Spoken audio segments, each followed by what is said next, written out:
Chers amis, bonjour et joie nouvelle de se retrouver dans notre émission Ta parole est vérité. Et nous allons réfléchir un peu. Alors nous sommes aujourd'hui en plein mois d'août et en plein mois d'août forcément, alors il y a les vacances mais c'est pas ça qui m'intéresse, mais le mois d'août il y a une certaine fête célébrée dans l'église catholique, c'est la fête du 15 août. Et la fête du 15 août on célèbre celle qu'on appelle la Vierge Marie et on célèbre une fête qu'on appelle l'Assomption. Alors, première des choses, vous avez des gens qui dès qu'on parle d'Assomption commencent à voir rouge, comme si nous étions des diables et des démons et que nous refusions la vérité de l'évangile de Jésus-Christ.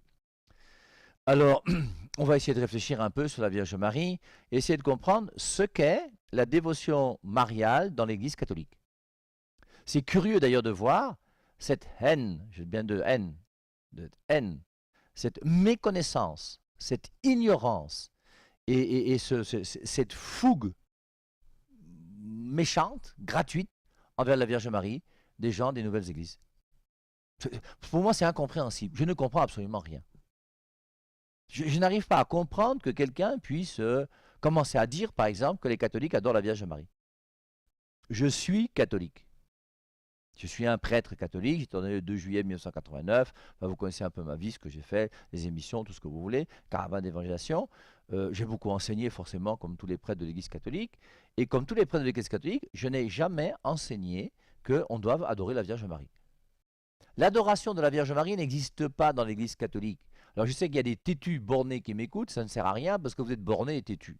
Donc le mieux pour vous, c'est éteignez la télévision, allez sortir, baladez-vous, faites quelque chose, mais n'écoutez pas un discours intelligent. Parce que si en écoutant un discours intelligent, vous allez vous convertir. Et vous êtes obligé de quitter vos boutoukou pasteurs qui vous enseignent des choses qui sont fausses.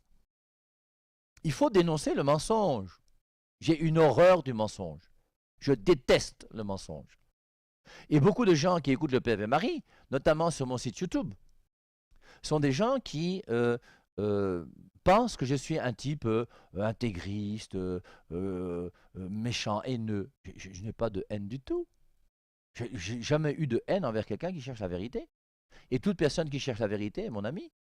Mais j'ai une haine contre l'idiotie, oui. J'ai la haine de la bêtise, oui. Et il n'y a rien de pire sur la terre que la bêtise. Et j'affirme haut et fort, une fois de plus, que tous ceux qui disent que les catholiques adorent la Vierge Marie, vous êtes des menteurs. Jean 8, 44, votre père à vous c'est le diable parce que vous êtes des menteurs. Alors maintenant, vous avez vos arguments, il n'y a pas de souci, oui.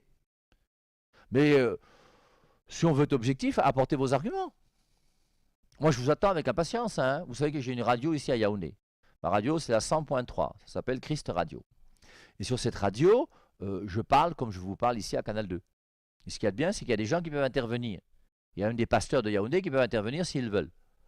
Et depuis plus de 5 ans que ma radio existe, j'ai dit aux pasteurs des autres églises, notamment des non-catholiques, que je suis contre le fait que vous ayez une biblette de 66 livres. Et la Bible n'a pas 66 livres, la Bible a 73 livres. Allez vous former. Or, tous les non-catholiques aujourd'hui, c'est-à-dire tous les petits frères de Martin Luther, tous ceux qui sont chrétiens, en dehors des catholiques et des orthodoxes, ont une biblette de 66 livres. Or, alors que la Bible a 73 livres. Mais vous voulez comment je vous dise quoi? Que la Bible a 66 livres comme vous? Je ne peux pas mentir, je ne vais pas commencer à mentir aujourd'hui. Et je vous rappelle que la Bible a 73 livres depuis quand? Depuis 397.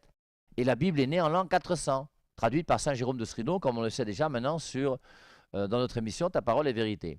Et c'est en 1826 qu'un groupe protestant à Londres, un groupe d'imprimerie de la Bible à Londres, a supprimé en 1826 7 livres de la Bible, les livres deutérocanoniques, et les a mis à la poubelle. Et la biblette existe comme biblette depuis 1826 d'une manière claire. Mais on avait lu ensemble, je ne vais pas revenir. Mais maintenant, c'est toujours parce que c'est la même chose, vous voyez. C'est parce que vous croyez que seule la biblette est la parole de Dieu que vous vous opposez à la Vierge Marie. Je vais reprendre mon petit exemple que je prends de temps en temps. Non. Vous voyez, d'abord, la première des choses que je n'aime pas dans la biblette, c'est la traduction de Jean 1.1. Dans cette traduction de Jean 1.1, on dit qu'au commencement était la parole. Et au sens strict, au commencement n'est pas la parole.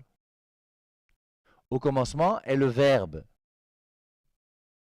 Et donc, il faut être capable d'abord, première chose, de faire la distinction entre la parole et le verbe. Et si vous ne faites pas la distinction entre la parole et le verbe, ben, au bout d'un moment, ça va poser des problèmes. Le verbe, c'est le Fils de Dieu dans la Trinité. La parole, c'est l'enseignement